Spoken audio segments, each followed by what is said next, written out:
नमस्कार, जी न्यूज़ का खास शो जन संवाद देख रहे हैं आप। आपके साथ मैं हूं नीतू झा और इस शो में हम लेकर आते हैं जनता के मुद्दे, जनता के सरोकार से जुड़े हुए मुद्दे।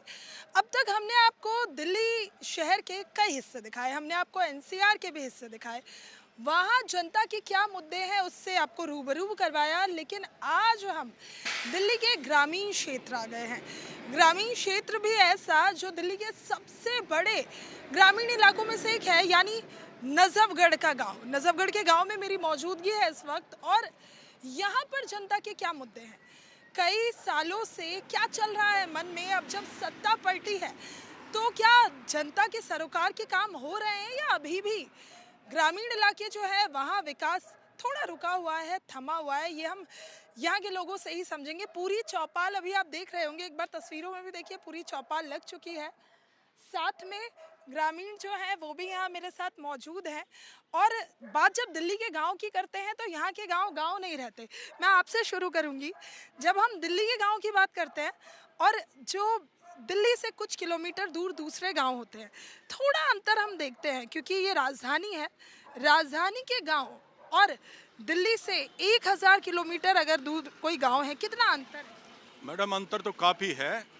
यहाँ जैसे लाइट की, पानी की काफ़ी हद तक स्वास्थ्य के बारे में भी गवर्नमेंट ने किया है। तो जैसे दवाई वगैरह काफ़ी दूर के गाँव में तो इतनी वहाँ नहीं है, लेकिन देहात, अपने दिल्ली देहात में चीज़ है, लाइट का भी, पानी का भी। औरों से शिक्षा में थोड़ा जैसे हमारे यहाँ देहात में शिक्षा का अभाव है। एक कॉलेज की डिमांड थी, तो उस पर गवर्नमेंट अगर कॉलेज का और बड़ा हॉस्पिटल का अगर इनका पे थोड़ा ध्यान दे दे, पढ़ाई के ऊपर भी, तो थोड़ा लोगों का कुछ रोजगार के बारे में भी है। रोजगार भी काफ़ी कम है। क्यों, अब सरकारी नौकरियां तो है नहीं, प्राइवेट भी अगर इस तरह कोई गवर्नमेंट की तरफ से जो चल रहा है तो कुछ है, तो सुधार तो पहले से तो काफ़ी सुधार है। अच्छा, जनसंवाद में हमारा जो मुद्दा होता है वो जनता के सरोकार से जुड़ा हुआ होता है। आज जब मैं यहाँ पूरा द्वारका क्रॉस करते हुए आई हूँ, तो जैसे ही आप यूईआर से थोड़ा नीचे आते हैं, छावला की शुरुआत होती है और फिर आता है घुम्मन खेड़ा। यहाँ जब मैं पहुँची तो एक मिक्सचर लगता है कल्चर का, जिसे कहते हैं ब्लेंड, मिक्स हो जाना। थोड़ी दूर पर बड़ी बड़ी इमारतें हैं और यहाँ पहुँचते ही खेत खलिहान। कितना अंतर देखते हैं आप। यहाँ से थोड़े किलोमीटर जाइए तो आपको कहते हैं वो हाई एक्यूआई, प्रदूषण, और यहाँ जब आप पहुँचते हैं तो साफ वातावरण। मैडम, ये तो है। फिर वहाँ जैसे भाई शहर में तो एक ऊंची ऊंची बिल्डिंगें भी है, विकास भी है, कॉलेज भी है, हॉस्पिटल भी है, और काफ़ी जो भी बुनियादी सुविधा सारी है। लेकिन देहात में ये अभी इस चीज़ का अभाव है। अगर ये सुविधा भी गाँव में हो जाए, हॉस्पिटल की भी काफ़ी नज़दीक के आसपास में नहीं है, 10-15 किलोमीटर से पहले कोई हॉस्पिटल नहीं, कोई ऐसा कोई बड़ा इंसिडेंट हो या तो वहाँ दीनदयाल जाना पड़ता है, द्वारका जाना पड़ता है। ऐसे ही कॉलेज का भी यहाँ से कम 20-30 किलोमीटर से पहले कोई कॉलेज नहीं है बच्चों के लिए गाड़ियों में बैठ कर जाते हैं, उनके लिए अभाव बहुत ज़्यादा है। तो यहाँ ज़्यादा मेन समस्या एक पानी का भी, मतलब कुछ हद तक किया है गवर्नमेंट ने, लेकिन फिर भी पानी का अभाव। कोई यूजीआर जैसे हमारे गाँव में कम से कम 10-12 हज़ार की आबादी है इस गाँव में, लेकिन पानी का सारे गांव में पानी नहीं पहुंचता, तीसरे दिन पानी आता है। तो इसमें भी कुछ सुधार हो जाए, गवर्नमेंट लग रहे हैं बताते, विधायक भी कहते हैं जी हम कर रहे हैं कोशिश, तो कर तो रहे हैं, लेकिन इसमें थोड़ा हो जाए तो हमारी मेन सभी जो मेन मूलभूत सभी चीज़ें हैं, जो डिमांड है, एक तो कॉलेज की।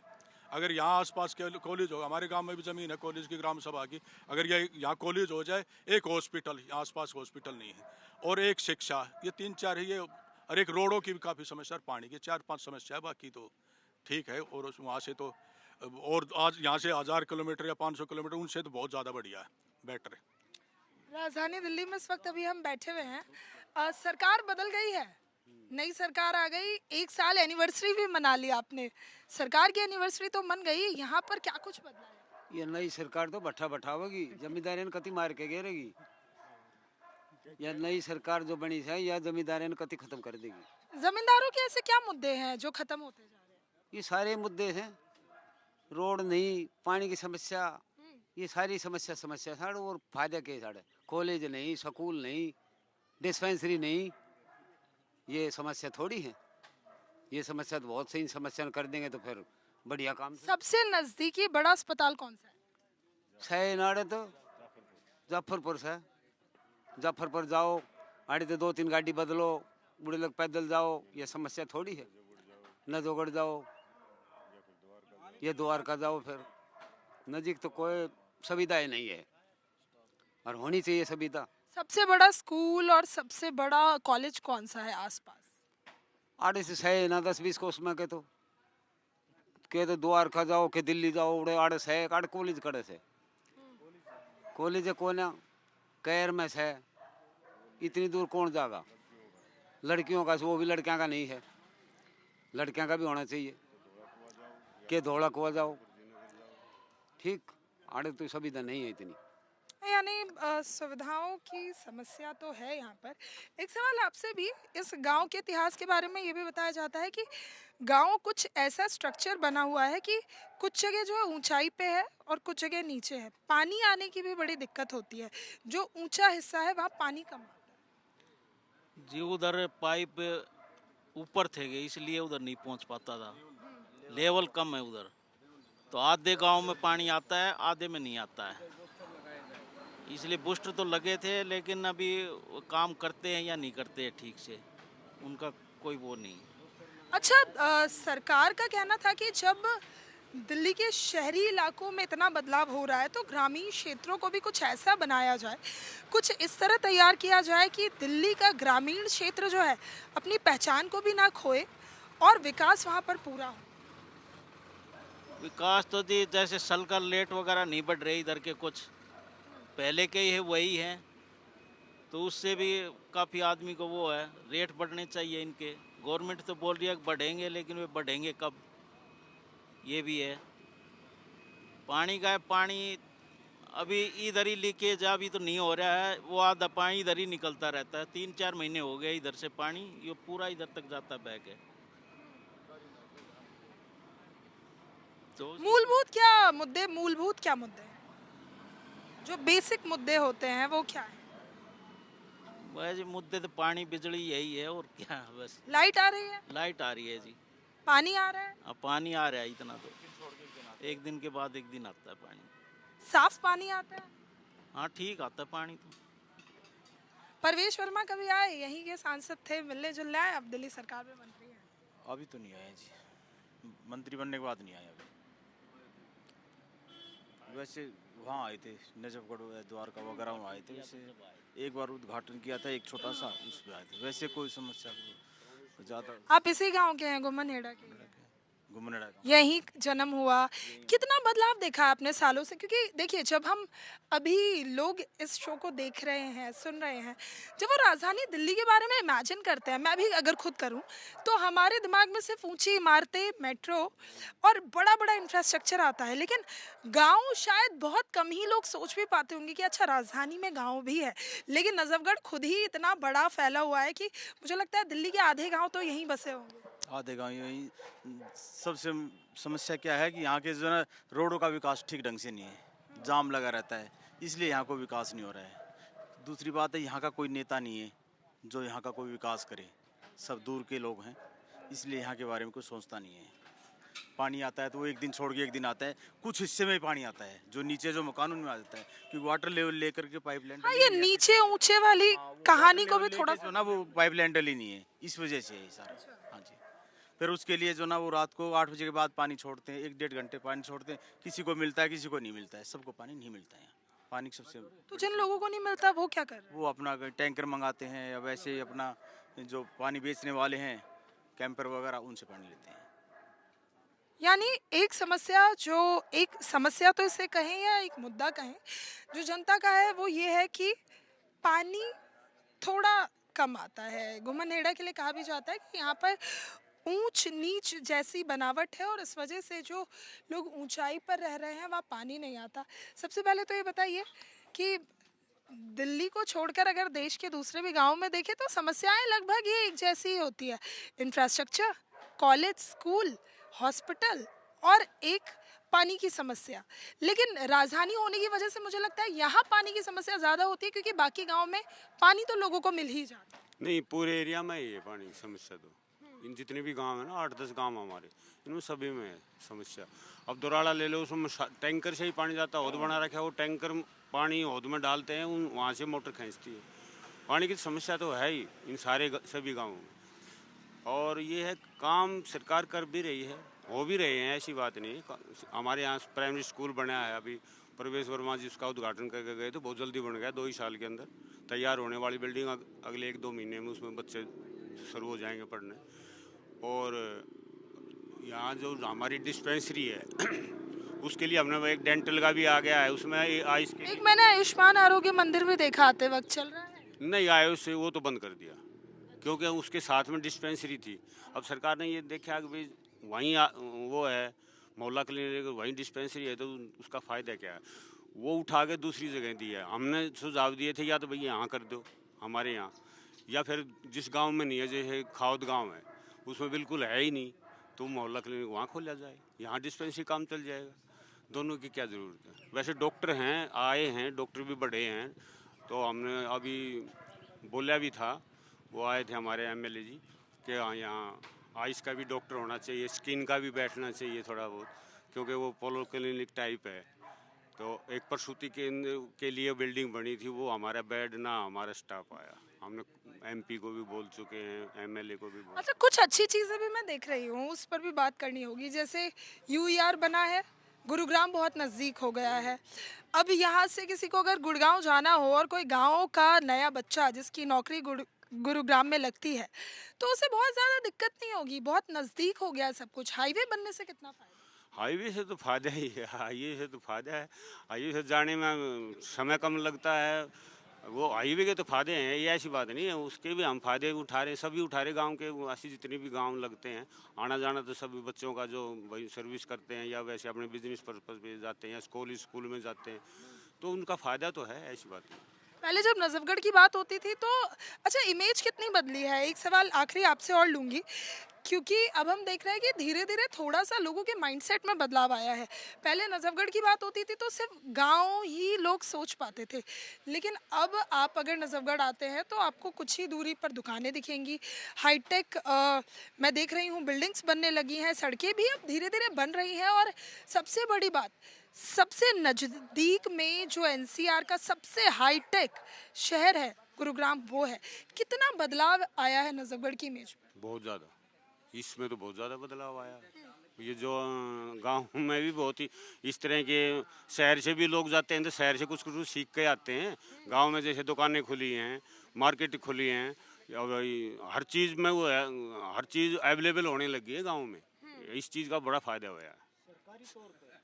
सरकारी तौर पे नहीं, पर्सनली हमने सरकारी तौर पे, सरकार भी सहयोग कर रही है, ऐसी बात नहीं। सरकार तो करेगी, थोड़ी बहुत सहयोग करेगी तो होएगा। सरकार का भी सहयोग जरूरी है, कर भी रही है सरकार, लेकिन जितनी हमारी समस्या है उसके हिसाब से नहीं हो रहा काम। गुरुग्राम एकदम नज़दीक है। अब तो मुझे लगता है यहाँ आप लोग गाड़ी उठाते होंगे और साइबर सिटी पहुँच जाते होंगे आधे घंटे में, जब से हाईवे बना है। अरे नहीं मैडम, डायरेक्ट कनेक्टिविटी नहीं है। ऐसे घूम घूम के गाँव से चक्कर काट के ऐसे जाना पड़ता है वहाँ पे। ना तो मेट्रो नज़दीक है यहाँ, ना कोई हाईवे नज़दीक है। सबसे नज़दीकी मेट्रो कौन सा है? ये है हमारा सेक्टर 21 द्वारका। वो तो आपको पता ही, आप रहते साई बाबा में। और यूईआर का हमें कोई ज़्यादा फ़ायदा नहीं है। टोल लगता है हमारा वहाँ पे, टोल लगता है, बहुत महंगा टोल है। और बेसिक जो सबसे बड़ी जो समस्या है ना, वो एजुकेशन की, कॉलेजेस की और हॉस्पिटल्स की। अब बच्चे पढ़ने के लिए जाते हैं, कोचिंग सेंटर सारे उत्तम नगर, विकासपुरी वगैरह में कहाँ है यहाँ पे? मेट्रो है वहीं रुक गई। 400 साल पुराने गांव हैं और कल द्वारका बनी है, वहाँ तो मेट्रो की कनेक्टिविटी है, और हमारे बच्चे पहले नजफगढ़ जाएंगे फिर द्वारका जाएंगे। ऐसे साइबर सिटी से हमारी कोई डायरेक्ट कनेक्टिविटी नहीं है। अगर हम साइबर सिटी से जुड़ते हैं या द्वारका से जुड़ते हैं डायरेक्ट, फिर तो फ़ायदा है। और रही पानी की समस्या, जब ये लाइनें डली थी यहाँ, तो इसको डिज़ाइन नहीं बनवाया गया इसका। अगर डिज़ाइन बनता तो ये समस्या होती ही ना। ये सब ठेकेदारों की कमी है, सब मिली भगत है। तो पानी की समस्या तो उन्होंने खड़ी की है, गवर्नमेंट की नहीं है। ये जिन्होंने ठेका दिया, इसका डिज़ाइन नहीं बनवाया गया, खाली साइन करवा दी गए अपने बस। तो ये जो बेसिक जो समस्या हमारी कॉलेजेस की, हॉस्पिटल्स की और डायरेक्ट कनेक्टिविटी हमारी ना, हमारे पास मेट्रो है। अच्छा, कितने पुराने गांव हैं यहाँ पर? कुछ थोड़ा सा नजफगढ़ के गांवों के बारे में बताइए। कितने कुल गांव होंगे, कितनी आबादी होगी, अगर थोड़ा सा जनरली देखा जाए कितने लोग रहते होंगे? हमारे गांव में करीब 10-12 हज़ार की जनसंख्या और आसपास कितने गांव हैं? ये सबसे बड़ा गांव हमारा। बाकी तो छोटे छोटे गांव हैं, किसी में 2000, किसी में 1500, सब छोटे छोटे गांव हैं। और पूरे नजफगढ़ में कितने गाँव होंगे? कि सरकार ने बोला था कि नजफगढ़ का इलाका जो है यहाँ सबसे ज्यादा गांव है पूरी दिल्ली में। नहीं नहीं, 50-60 गांव हैं जी हमारे यहाँ। 50-60 गांव हैं। बॉर्डर हमारे से 10-12 किलोमीटर दूर पड़ता है। ढांसा बॉर्डर 8-9 किलोमीटर पड़ता है। लेकिन कहीं से भी हम डायरेक्ट कनेक्टिविटी कहीं से भी नहीं है। सब घूम घूम के जाना पड़ता है। जैसे एक गांव आ गया, उसका पूरा रिंग काटो, फिर दूसरे गांव में जाओ। सड़कों की भी ये सिंगल सड़कें हैं, एक्सीडेंट होते रहते हैं रोज़। ऐसा भी है क्या कि लोग अब जो नई पीढ़ी है, युवा पीढ़ी है, जो अब जिसे हम कहते हैं अगली जनरेशन, वो गाँव को छोड़कर द्वारका की ओर शिफ्ट हो रही है? क्योंकि ये भी एक बहुत बड़ी चीज़ सामने आ रही है कि जो युवा है वो अब हाईटेक बिल्डिंग और ऊंची ऊंची इमारतों में रहना ज़्यादा पसंद करने लगा है। देखिए, सबसे पहले तो मैं आपका धन्यवाद करता हूं कि आप हमारे गांव घूमनहेड़ा में यहाँ पर लोगों का दुख दर्द मतलब प्रकाशित करने के लिए पहुँचे हैं। हम भाग्यशाली समझते हैं आज आप आए हैं, इसके लिए मैं आपका बहुत बहुत आभारी हूँ। और आगे मैं आपको अपने माध्यम से जो आप मुझसे क्वेश्चन करोगे, प्रश्न करोगे, मैं उसका सच्चा अच्छा जवाब आपको दे पाऊँगा। तो क्या युवा वाकई में अब जैसे आपके बच्चे होंगे और गांव के और भी जो लोग हैं उनके जो बच्चे हैं, ऐसा भी देखा जा रहा है कि अब जो ग्रामीण क्षेत्र में रहने वाले लोग थे वो द्वारका की तरफ जा रहे हैं, नोएडा की तरफ जा रहे हैं, गुरुग्राम की तरफ जा रहे हैं? देखिए, हमारे एंसेस्टर्स बिल्कुल जो है ना अनपढ़ थे। हमारी जो पीढ़ियां चली गई हमारे बुजुर्गों की, वो बिल्कुल अनपढ़ थे और उन्होंने अपने समय को जैसे तैसे गुजारा, वो उनका जीवन अपना था। लेकिन आज की जो ना हमारे गांव घूमनहेड़ा में युवा पीढ़ी बहुत ही जो है ना एजुकेटेड मतलब एजुकेटेड हैं और वो पढ़ाई लिखाई के लिए जो ना अपना गांव छोड़कर बहुत ही संघर्ष करके शहर में जाके कोचिंग लेना पढ़ाई के प्रति और किसी भी जो मतलब कोर्स की तैयारी करना, सब जो है रेंट पर रहना पड़ता है। गांव बस्ती में हमारे यहाँ पे कोई सुविधा नहीं किसी भी प्रकार की। ये छोटी छोटी जो दुकानें मार्केट टाइप आपने चाय पानी की जो मतलब दिखाई दे रही है, ये अपनी रोज़मर्रा का टाइम पास करने का के लिए जो मतलब एकजुटता के साथ जो है ना लोगों ने कर रखी है। तो क्या बच्चे अब गांव छोड़कर शहर रहना शुरू कर चुके हैं? हमारे गांव के जितने भी जो किसी भी जो एजुकेशन के मामले में जो बच्चे सक्रिय हैं पढ़ाई के दौरान, जो कुछ बनना चाहते हैं, वो गांव के बाहर ही रेंट पर रहते हैं और अपनी कोचिंग अटेंड करते हैं। घर भी लेने लगे हैं क्या? हाँ, अपने फ्लैट भी, जिनकी जो आर्थिक स्थिति मजबूत है, कोजेंट है, तो वो अपना परचेज कर रहे हैं फ्लैट भी। क्योंकि युवा पीढ़ी के दिमाग में ये बात बैठ चुकी है कि सरकार चाहे कोई भी आ जाए, उन्होंने दिल्ली देहात को देहात का ही स्वरूप रखना है। देहात के स्वरूप में कोई बदलाव नहीं करना चाहते जिन्हें, क्योंकि हम उनको चुनकर भेज देते हैं और हम उनको याद करते रहते हैं और वो समय पर हमारे काम नहीं करते और अपने जो मतलब ऊंचे पद पर जा बैठते हैं। यहाँ मैं यही कहूँगा, ऊंचे पद पे कुछ उल्लू उल्ली अपनी धौंस दिखाते हैं। ऊंचे पद पर बैठे कुछ उल्लू उल्ली अपनी धौंस जमाते हैं। नौकर हैं वो जनता के, लेकिन खुद मालिक बन जाते हैं। आगे आगे आगे आप मेरे से कोई और भी कार्य मतलब कर सकते हैं। मैं आपको अपने माध्यम से ये बताना चाहता हूँ कि मैं नजफगढ़ ब्लॉक का एक प्रथम सक्रिय कार्यकर्ता भी हूँ। मैं सच्ची अच्छी बात कर रहा हूँ। आप इसको जो मतलब अपने कैमरे को यहाँ और भी लोग हैं जो मौजूद हैं। ये बताइए मुझे, सवाल मेरा आपसे भी वही रहेगा। ये एक चलन है, हम देख रहे हैं भारत से बच्चे बाहर विदेश पढ़ने जाते हैं, फिर जो ग्रामीण क्षेत्रों के बच्चे हैं वो शहर आते हैं। बहुत सारे आसपास के ऐसे गांव हैं जहाँ बच्चे पढ़ने दिल्ली आ रहे हैं।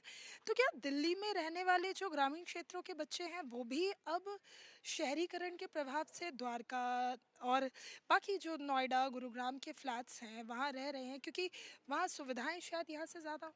सुविधाएं ज़्यादा है जी, वहाँ शहर में बच्चे पढ़ना पसंद करते हैं। सारी सुविधाएं मिलती है उनको, टीचर्स वगैरह की, इसलिए वो बाहर ही पढ़ने जाते हैं। यहाँ कोई ऐसा माहौल नहीं है पढ़ने का देहात में, कम ही एजुकेशन के बच्चे उच्चे रहते हैं जी। अच्छा, गांव के बारे में तब से हम लगातार बात कर रहे हैं। गांव की 2-3 अच्छी चीज़ें भी बताइए, जो वो बच्चे सुने जो शहरों में हैं, दिल्ली में ही हैं, जिससे उन्हें पता चले कि अच्छा आसपास इतना अच्छा माहौल है जिसे देखा जा सकता ना जी, यहाँ देहात में तो अच्छा माहौल नहीं है जी, शहर में ही अच्छा माहौल है पढ़ाई के लिए तो। है। चाहे खेती बाड़ी की बात करें, ग्रीनरी की बात करें, वो शायद गाँव में ज़्यादा होगी। खेती बाड़ी का तो ऐसा है जी, किसी का आधा किला है, किसी का 1 किला है, इसमें क्या खेती बाड़ी करेगा, क्या गुजारा होगा? कुछ गुजारा नहीं होता जी इसमें। तो ग्रामीण क्षेत्र के लोगों का रोजगार क्या है? रोजगार तो कुछ नहीं है जी, कोई प्राइवेट अपना गार्ड की नौकरी कर रहा है, कोई छोटी मोटी नौकरी कर रहे हैं, इसी से गुजारा हो रहा है उनका। कोई पशुपालन कर रहा है, और कुछ नहीं है। खेती नहीं होती अब गांव में। खेती तो होती है लेकिन ज़्यादा पैदावार नहीं है खेती में, क्योंकि ज़मीन कम है लोगों के पास, इसलिए जो है ना उसमें ज़्यादा प्रोडक्शन नहीं है। और जो है ना गांव के अंदर ज़्यादा ऐसी वो नहीं है कि भाई ज़्यादा इनकम हो यहाँ पर, बस ये है कि अपना गुजारा होता है बस। अच्छा, अगर यहाँ पर खेती हो, आज से मान लीजिए कुछ सालों पहले यहाँ खेती हो रही थी, क्या क्या उगा रहे थे लोग यहाँ के, मतलब घुमनगेड़ा गांव के लोग किस चीज़ की खेती कर रहे थे? गेहूँ उगाते थे, चने उगाते थे, जौ उगाते थे, और अभी फ़िलहाल धान शुरू कर दिया है। तो पहले खेती अच्छी होती थी, और जो है ना गोबर का खाद पड़ता था बढ़िया, उसमें जो है ना पैदावार भी होती थी और अनाज भी अच्छा होता था। जब से ये यूरिया आया है इसमें बीमारी फैल गई और लोगों को जो है ना काफ़ी परेशानी हो रही है, हाथ गोडों में, हमारे में भी दर्द हो गया है अभी। तो मतलब ज़्यादा मज़ेदार वो नहीं है यहाँ पर, कोई पानी की सुविधा भी बहुत नहीं है यहाँ पर। जल बोर्ड का पानी नहीं आता गाँव में, ट्यूबवेल लगा रखे हैं, उनमें ना साबुन लगता है। आप अगर वो बाड़ों को लगाएंगे तो बाड़ चिकट जाते हैं। मेन प्रॉब्लम यहाँ पानी की है और रोडों की है, रोड टूटे पड़े हैं, आने जाने के कन्वेंस के साधन है नहीं इतने यहाँ पर, तो यहाँ समस्या बहुत ज़्यादा है जी यहाँ पर। अगर वापस से खेती पर पूरा जोर शोर दिया जाए, मान लीजिए, और पानी की एक समस्या जो आप लोग लगातार बोल रहे हैं, पानी का एक मुद्दा जो है यहाँ जनसंवाद में हमने भी समझा है, वो अगर ठीक हो जाए तो क्या इस गांव के जो लोग हैं, जो युवा है, वो खेती करेगा? खेती तो कर लेगा अगर पानी सुधार हो जाए तो। पानी पीने लग गया नहीं, खेती जोगे भी नहीं है पानी तो यहाँ, किसी बेकार पानी आ तो। आपके बच्चे क्या करते हैं, मतलब जनरली पूछ रही हूँ कि अब इस गांव के जो युवा हैं वो क्या करने लगे हैं? वो लोग पढ़ते लिखते होंगे, बाहर रहते तो हैं? पढ़ते लिखते तो है पर ये यहाँ आंट फिर के आ जाते हैं और घर बाजार करना धरना कुछ है नहीं उनको। यहाँ त्योहार का चले पैसा खर्च करके वापस आ गए। खेती पर फोकस नहीं है। फिलहाल नहीं है, फिलहाल कोशिश पहले थे खेती पर, अब खेती निर्भर नहीं है उतनी। ये तो खर्चा ज़्यादा खेती पर, मुनाफा कम है। खेती बहुत ज़्यादा खर्चा मांग रही है, मुनाफा बहुत कम हो रहा है इससे। पानी डिमांड, पानी बहुत ज़्यादा खराब हो रहा है हमारे यहाँ, सबसे ज़्यादा पानी की समस्या। पानी का नमकीन है, नमकीन है पानी, पानी यानी खारा पानी है। खारा पानी बिल्कुल। देखिए, यहीं से कुछ दूर यूपी के गांव शुरू हो जाते हैं, जिसे पश्चिमी यूपी कहा जाता है। अगर आप वहाँ की बात करें तो वहाँ के किसान आज भी खेती पर सबसे ज़्यादा निर्भर करते हैं, क्योंकि वहाँ पर गन्ने की खेती होती है, मक्के की खेती होती है और गेहूं भी बड़ी मात्रा में उगाया जाता है। ऐसा क्या है कि हम देख रहे हैं दिल्ली राजधानी, यहाँ के जो गांव हैं, खेती बिल्कुल ख़त्म हो चुकी है। जैसे अभी और भी आपके गांव के सदस्य बता रहे थे, खेती नहीं होती, रोज़गार है नहीं, तो गाँव चल कैसे रहा है? देखो, सबसे पहले तो खेती ख़त्म नहीं हुई है, ये देहात है, दिल्ली के सबसे लास्ट गांव है। और ये मटियाला जो पोस्ट एरिया है द्वारका, उसमें मटियाला दिल्ली की सबसे बड़ी विधानसभा है। इसमें 50, 55, 60 गांव आते हैं जो हमारे आसपास जितने बॉर्डर के। यहाँ पे सबसे हमारी जो इस क्षेत्र की सबसे बड़ी मजबूरी, जो विडम्बना है, ये है कि हमारे साथ जो ये नहर है, जो जिसको साबी नदी कहते हैं, उसके बारिश में जल स्तर ऊपर आ जाता है। हमारी पूरी फसल, जितने भी हमारे किसान भाई, उन सब की फसल बिल्कुल ख़राब हो जाती है। अब भी कुछ ऐसे होंगे जिनमें गेहूँ नहीं बूरे, धान के टाइम है, धान बिल्कुल बर्बाद हो जाते हैं। सरकारें हैं, मुआवजे का ऐलान करती हैं, कई बार मिला भी है, कई बार नहीं मिल रहा है। तो ये भी हमारे लिए, हमारे जो किसान भाई हैं उनके लिए बड़ी दिक्कत का सो है। बाकी सरकारें हैं, अभी पिछले 27 सालों में अब ये भाजपा सरकार आई है, अभी नए अभी कह रहे हैं दिए, इसके साथ में 400 करोड़ का जो इसके साहिबी नदी के साथ में एक रोड का प्रोजेक्ट है उसको भी शुरू कर रहे हैं। और भी कार्य हैं जो कर रहे हैं, अच्छे कार्य कर रहे हैं। इसमें हमारे मेन जो ज़मींदार हैं, जो किसान भाई हैं, एक तो लैंड पूलिंग का जो कार्य है अधूरा पड़ा है, उससे बड़े नाराज़ हैं। और जो हमारे जो SC ST जो 20 पॉइंट प्रोग्राम के तहत जो ज़मीनें मिली थी, उन ज़मीनों को उनका मालिकाना हक नहीं मिला है। सरकारें सभी आती सब वादे करती हैं, लेकिन वो चीज़ें अब तक उनको नहीं मिली हैं। वे लोग भी बड़े इन चीज़ से परेशान हैं। उनके पास वही 1-1 एकड़ ज़मीन जो सरकार ने दी थी पिछले 70 सालों से, उसमें अपना जीवन बसर कर रहे हैं, बो रहे हैं, खा रहे हैं परिवार का। तो इस तरह के हैं। सरकारें पहले भी आई हैं और आगे भी, अभी ये भाजपा भी 27 साल में आई। काम छोटे मोटे जो भी सभी ने बताए भी हैं, जो आम समस्याएं हैं वो चलती भी रहती, होती भी रहती है और ये आगे भी चलती रहेगी। लेकिन कुछ समस्याएं जो देहात की है, जो मेन तो यही थी, लैंड पूलिंग का है। और हमारा जो देहात के जो गरीब लोग हैं, जिनको जो 20 पॉइंट वाली है, उनको मालिकाना हक की है। बाकी समस्या तो ऐसे चलती रहेगी और सरकारें अपना काम कर रही है, आगे भी करते रहेगी, अच्छे काम हो रहे हैं। साहिबी नदी का जिक्र किया अभी इन्होंने।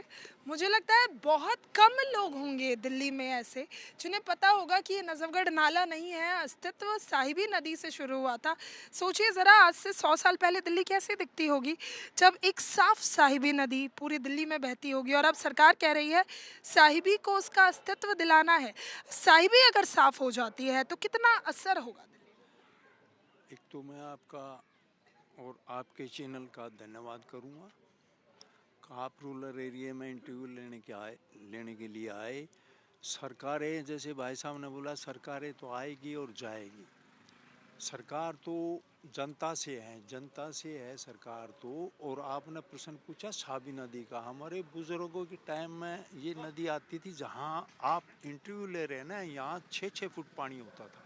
क्या बात कर रहे हैं? हाँ, यहाँ 6-6 फुट पानी होता था, हमारे घरों में पानी बन जाता था। तो सरकारें आई, बाद में जवाहरलाल के बाद में भी आई, उन्होंने ये नदी नाला बनवाया, आगे तक चला गया। तब से हमारे यहाँ फ्लड आती नहीं। लेकिन मेन बारिश के अंदर जो भी ये साहिबी नदी है, इससे नुकसान ही है अभी। यानी अब साहिबी साफ होगी तभी फायदा होगा। हाँ, अभी सरकार की कई पॉलिसियाँ आई है, पेपर्स में भी दे रहे हैं, न्यूज़ हम पढ़ते हैं कि भाई इस नाले को साफ करवाएंगे, इसमें वोट चलवाएंगे, रोड बन रहा है, काफ़ी कुछ प्रचार हो रहा है। अब जब ग्राउंड पाएगा तब हमें विश्वास होगा अभी कितना प्रोग्रेस गवर्नमेंट कर रही है।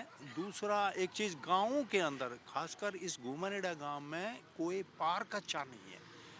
मैं आपको इस बारे में 2 लफ्ज़ कहना चाहता हूँ। जैसे सामने ही है 8 एकड़ है, इसमें हम तकरीबन 15 वर्ष से कोशिश कर रहे हैं कि भाई इसकी 4 दीवारी करके इसको अच्छे फ्लावर बना के बुजुर्ग जो इसमें घूम ले, सुबह लेडीज़ घूम ले, फिर ले। तो एक तो इस आपके माध्यम से मैं सरकार से भी, MLA से भी, मुख्यमंत्री से भी ये विनती करूंगा कि इस पार्क का जरूर विकास करवाए। और यहाँ से गुड़गांव तक जो लोग जाते हैं, आप इस रास्ते से आए, यहाँ आपने देखा होगा झटीकरा, शिकारपुर, धर्मपुर रोड टूटा हुआ है, सुबह एक्सीडेंट होते हैं इसमें। तो प्लीज़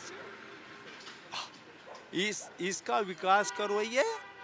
और ये तो आम समस्याएं छोटी मोटी हैं, आएगी, होती रहेगी। पानी की है, इनकी नालियों की है, ये तो अब MLA लेवल की है, करवाएंगे तो जो प्रोग्रेस होगा।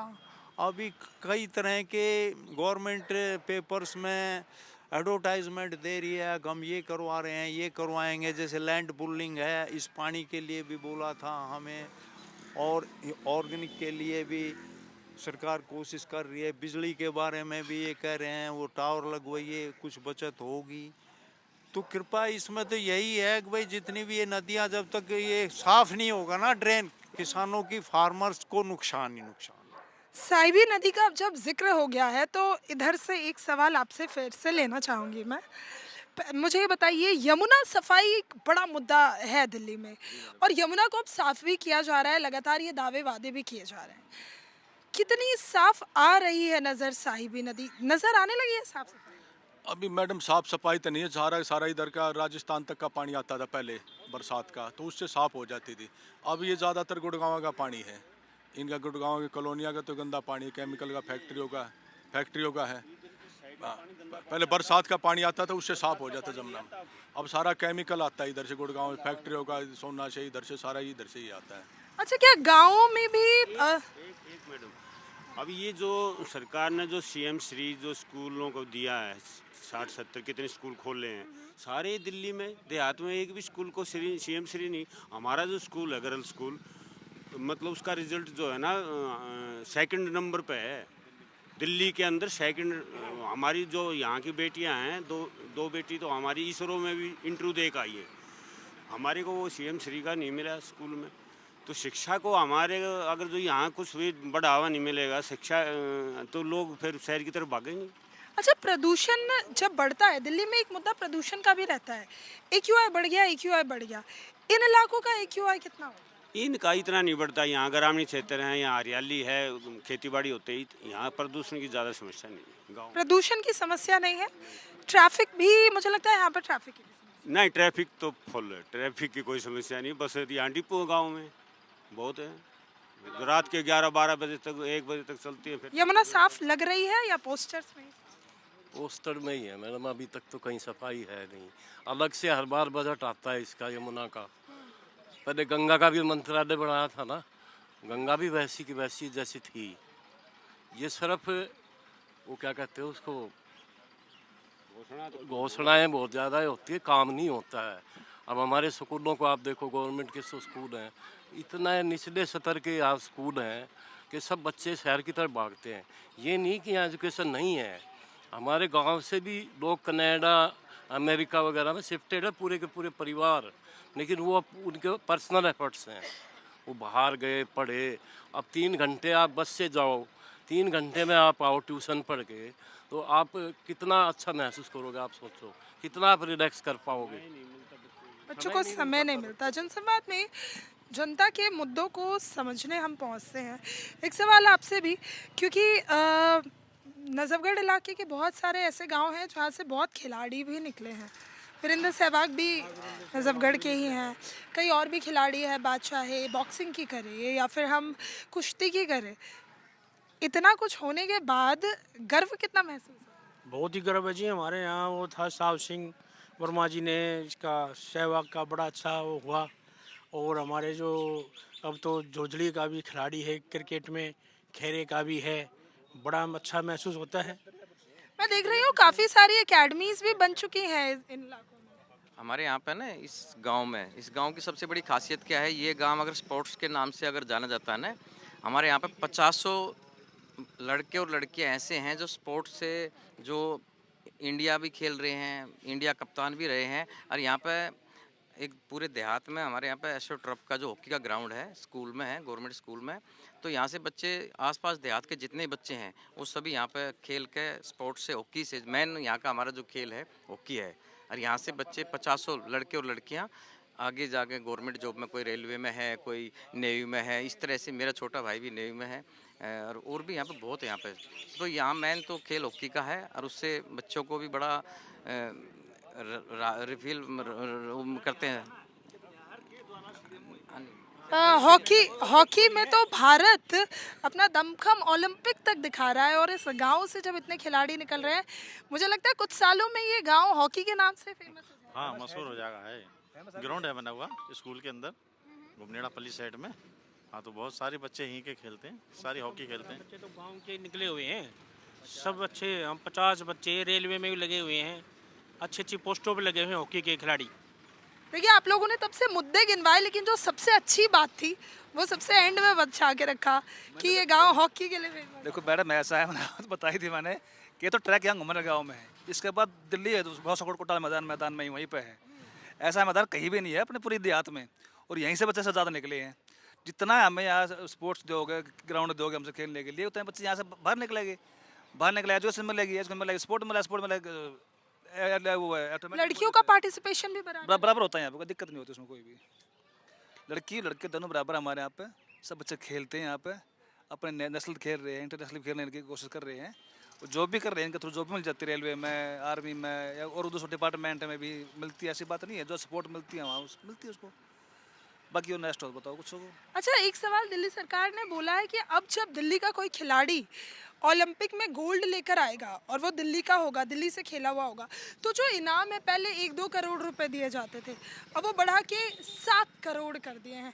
उसका कितना आप प्रोत्साहन देख रहे हैं? गांव में कितना क्रेज बढ़ा? वो तो बहुत ही अच्छा रहा जी, गांव की भी शोभा बढ़ती है, एरिया की शोभा बढ़ेगी और खिलाड़ी का भी प्रदर्शन बढ़ेगा कि भी हमारे यहाँ से देहात से बच्चे निकले और अच्छा इनाम मिले, तो अच्छी बात है। तो ओलंपिक में, एशियन गेम्स में मेडल आया, अगर कॉमनवेल्थ में आया तो आपको करोड़ों रुपए का इनाम, साथ में एक सरकारी नौकरी। मुझे लगता है ये एक एश्योरेंस पक्की सी होती है किसी खिलाड़ी की। बिल्कुल, इससे बच्चों का, खिलाड़ियों का मनोबल बढ़ेगा। गवर्नमेंट ने अच्छा इशू दिया है, गोल्ड मेडल के लिए 7 करोड़, उससे नीचे वाले को 5 और 3 करोड़, तो ये तो बहुत एक आर्थिक सहायता मिलेगी और बच्चों का मनोबल बढ़ेगा, इंटरेस्ट बढ़ेगा, हमारे गांव का नाम होगा, बिल्कुल इंडिया का नाम होगा। अच्छा, आपके घर में कितने बच्चे अब खेलने लगे हैं इस घोषणा के बाद? मेरे घर में क्या, पूरे गांव में और जितना हमारे आसपास के गांव में 22-23 गांव हैं, इन सभी के बच्चे, कोई घर ऐसा नहीं होगा जिस घर से सुबह बच्चे 5 बजे प्रैक्टिस के लिए नहीं जाते होंगे, कोई दौड़ रहा है, कोई हॉकी खेल रहा है, ऐसे पूरे मतलब हर गांव में कोई न कोई घर से 1-1, 2-2 बच्चा जा रहा है। बिल्कुल, देखिए जनसंवाद में आज हम घुमनहेड़ा आए थे। ये नजफगढ़ के सबसे बड़े गांव में से आप इसे कह सकते हैं। नजफगढ़ पहले पूरा ग्रामीण क्षेत्र था, धीरे धीरे अब विकास यहाँ भी पहुँचने लगा है, लेकिन अभी भी दिल्ली के सबसे ज़्यादा गांव इसी इलाके में है। मूलभूत समस्याएं या मुद्दे अगर आप कहें तो वो हमने सुने हैं। लोगों से सबसे बड़ा मुद्दा है पानी का, लेकिन सरकार का कहना है कि लगातार जो पानी है, साफ पानी, वो लोगों तक पहुंचाया जा रहा है। दूसरी बड़ी बात, इस गांव से ज़्यादा हॉकी के खिलाड़ी निकल रहे हैं और एक बड़ा हॉकी का जो स्टेडियम है वो भी, यानी ग्राउंड है बच्चों के लिए, वो भी बनाया गया है। यानी वो ट्रैक, वो दिन भी बहुत ज़्यादा दूर नहीं। ओलंपिक में जिस तरह से अब चाहे पुरुष खिलाड़ी हो या महिला खिलाड़ी, वो हमारे लिए मेडल लेकर आ रहे हैं। घुमनहेड़ा के भी कुछ बच्चे हों जिन्हें आप मेडल पहनते हुए आने वाले समय में देखेंगे। फिलहाल मेरे साथ इतना ही। कैमरे के पीछे मेरे सहयोगी नरेंद्र कुमार थे। अभी यहाँ से लेते हैं इजाज़त, फिर मिलते हैं जनसंवाद में कहीं कोई नया मुद्दा लेकर।